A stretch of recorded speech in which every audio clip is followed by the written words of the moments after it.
Hello, investors and traders, and welcome to the weekly market report. I'm AJ Monte, and here we are, live market on this Thursday, February 19th, and we're looking at the Dow Jones Industrial Average ETF, ticker symbol DIA. Now, if you've been following along with my reports, you'll know that this diagonal line right here was drawn last Thursday, and the very next day, Friday, we hit that downside target. So now we're heading right back down to that level. And you can see down below that the CCI, let me expand that for you. The CCI is now crossing below the zero line or the momentum line, which is the black line right there.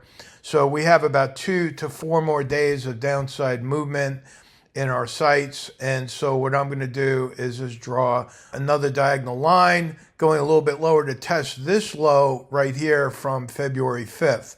So my downside target on DIA is 489.18. And you might be wondering how I come up with the decimal points. I just dropped the line and the data box reads that right there. You see that in the data box it says 489.18 on February 24th. The date does not matter as much as the price target. It might take a little bit longer, it might take a little bit less before that target hits. But just for the option traders out there, that date box helps you with establishing your expiration date so that you're not buying the front month option and getting slammed by time decay, right? Time decay is your worst enemy as an option buyer. It's great for the spread traders, but for directional buyers, both on calls and puts, the time decay is your enemy. All right, so that's DIA. Again, downside target is 489.18. Looking at IWM, we have not yet hit that downside target from last week. We came close on Friday, but I'm keeping that downside target in place at 255.51, and that is going to be a role reversal line right there. I just got finished doing a webinar for the Bank of Nova Scotia through Scotia iTrade, and this was the topic of conversation. Former resistance here, broken, turns to support here, and will most likely act as support here. So if we get down to that target, I would not be surprised at all to see a bounce right there. So that is for IWM. Moving right along to the Qs, which is the NASDAQ ETF for the tech sector here. Hit that downside target like a champ. Now we have back-to-back long shadows on top.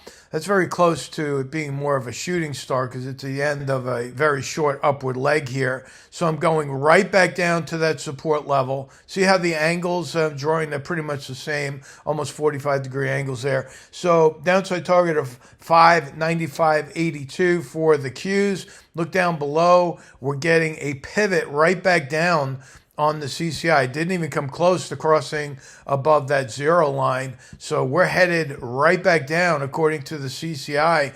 And the stochastic right there is stalling right in the mid-range right here. So all of the pressure still looks to be on the downside. And now that the Qs are trading below that 20-period moving average, which is that blue line right there, that moving average is going to act as resistance on the way down. So you might see this kind of an effect in the months ahead. So our VIPs especially are loaded up on out of the money horizontal calendar put spreads as a more or less an insurance policy. And I'm not giving you a recommendation here, but I'm telling you what we're doing. And that is giving us more downside protection, because if you look at the monthly chart here on the Qs, that is a hard pivot. And we still have, 9 more days until the end of this month. And so that volume bar in the next 9 days is most likely going to surpass last month's volume. And that means that the volume is increasing on the way down. And look at the CCI in the monthly chart. You've got a sell signal there.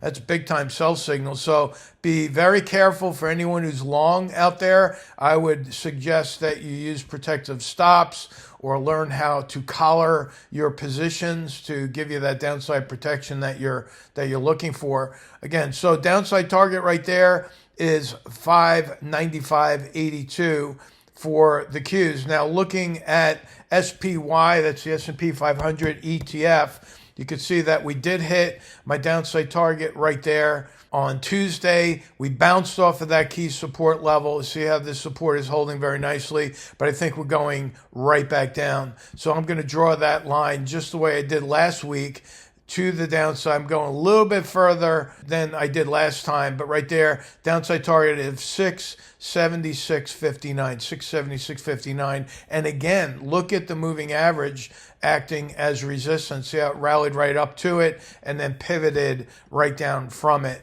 So that's going to act as a wall for the buyers. They have to break through that in order to get to these higher levels. And I just don't think it's in the cards right now for the S&P 500. Taking a look at the VIX. Now this is important because I have some upside targets on the VIX, and that extreme upside target right there is 28.57.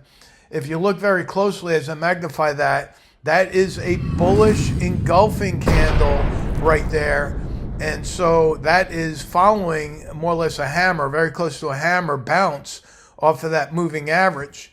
Okay, so I am bullish on the VIX, which means that is more or less confirming my downside targets on SPY. Why is that? Well, that's because for the most part, the VIX is inversely related to the S&P. So if we're bullish on the VIX, we're going to be bearish on the S&P. So for the shorter term or intermediate term option traders, I'm going to go up to test this high on the short-term VIX target of 20. I'll round that up to 23. Get rid of those 3 extra pennies that were coming in short there. So 23 on the VIX. We're currently trading just under 21. So you've got a good percentage move in the VIX if it hits that target. I think what we could wind up seeing here is more or less an ABCD zigzag pattern up until we hit that target up there around 28. So keep that in mind. Now I'm going to throw in a couple of extra ticker symbols here. First and foremost, silver. This is the silver futures. Keep an eye on COMEX for the 27th. We're only talking 8 days away from them making the big announcement on whether or not they're going to have enough silver to deliver. The 27th is the day that the futures holders have to notify COMEX of their intent to take delivery. If they intend to take delivery or more or less demand delivery from COMEX and COMEX doesn't have the silver to deliver, we're going to see all hell break loose in the silver markets, because that would be one of the first times that COMEX has run out of silver, and we'll have to see what they're going to do. Are they going to force a cash settlement? Are they going to call that force majeure that I've been talking about? We don't know. We're basically unprecedented times right now with silver. The shortage for silver is incredible. It's in a crisis level for those that need the silver in industry. And if you look at some of the silver miners, like we saw with AG, this is one we've been trading here. AG hit the upside target perfectly right here. It's at a resistance point as we speak, but that hit that upside target perfectly. HL, which is another mining stock, our traders have this one. We did a 2-part forecast on this one, hit the downside target, still waiting for the upside target to hit there.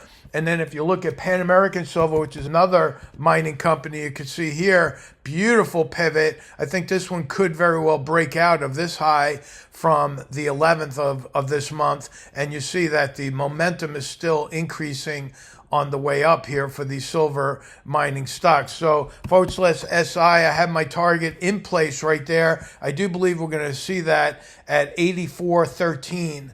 84.13. So we're talking about $7, maybe a little bit less than $7 to the upside for the silver futures as we come into March expiration here. Now I want to make mention of Bitcoin. This is /BTC.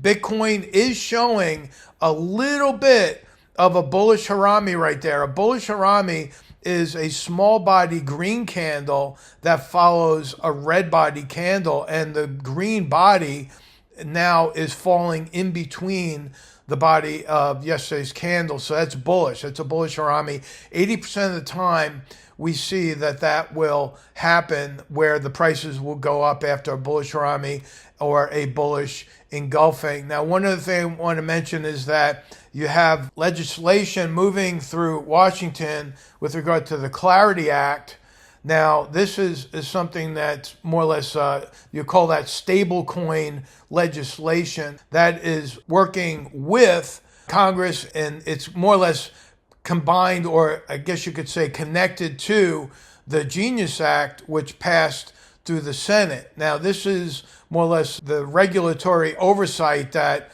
a lot of the folks that were trading crypto were fearing. But listen, you're not going to keep the government out of crypto. They're going full speed ahead. And what I think is going to happen in July, I think there's going to be a big announcement with a stable coin that is pegged to the dollar. My hope is that they also peg it to a precious metal, particularly gold. If that happens, I think you're going to see some big moves and much more money coming into this sector. So keep an eye on that. I think that will absolutely make Michael Saylor very happy. He's pretty stressed right now, as you can imagine, because MSTR has been taking an absolute pounding. This one's down, over 70%, 73% to be exact, from the highs back here. So, he keeps getting on these shows where he's being interviewed talking about, he doesn't care if Bitcoin goes to zero. They have enough funding for the next, 60 years. I have no idea what he's smoking, but I'm sure his investors are not happy with his commentary, because every time he gets on one of these financial programs, the stock just goes lower. I think he'd be best just staying out of the limelight and leaving his investors alone, and possibly attracting new buyers coming in, seeing what happens with the legislation through Washington. If that all passes, I do believe MSTR, Riot, Bitcoin, of course, and even companies like Mara that are associated with in that sector of cryptocurrency, I think those could actually go higher. Mara's looking pretty good today, up almost 4% on the day. I think that has some upside potential all the way maybe up to $8 or $9. So if you traders out there looking for trade ideas, come on over to StickyTrades. We had a rapid fire stock analysis session last night. It lasted for 61 minutes. And in that time, we analyzed 50 stocks for our members, putting price targets on all of them.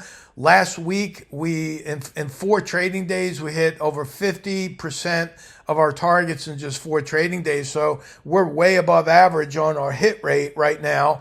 I shoot for 70%. A lot of times I wind up with better than 80% on my hit rate. You see that from every one of these reports. Remember, all those diagonal lines that I put out on these charts are my forecasts. And so you are able to plug in with regard to your targets, learn how to manage risk, learn how to trade options. Come on over. We got a 15-day free trial, no strings attached, no credit card needed. Just come on over, plug in. We'd love to have you at least keep company with us for 2 weeks. And then you make the decision on whether or not you want to stay. You don't have to cancel or call anyone. It just expires. It goes away, and you come back to YouTube. So anyway, you have a great rest of the week. Hopefully this helps you by my putting it out during market hours. You have the rest of today and all of tomorrow to get those trade adjustments made. And until then, you have a good one, and I'll talk to you in the next video. So long. In a world of endless data, where every second counts, introducing Nod Live, your professional compass in the chaos of the stock market. Nod Live cuts through the noise. Stay ahead with Nod Live.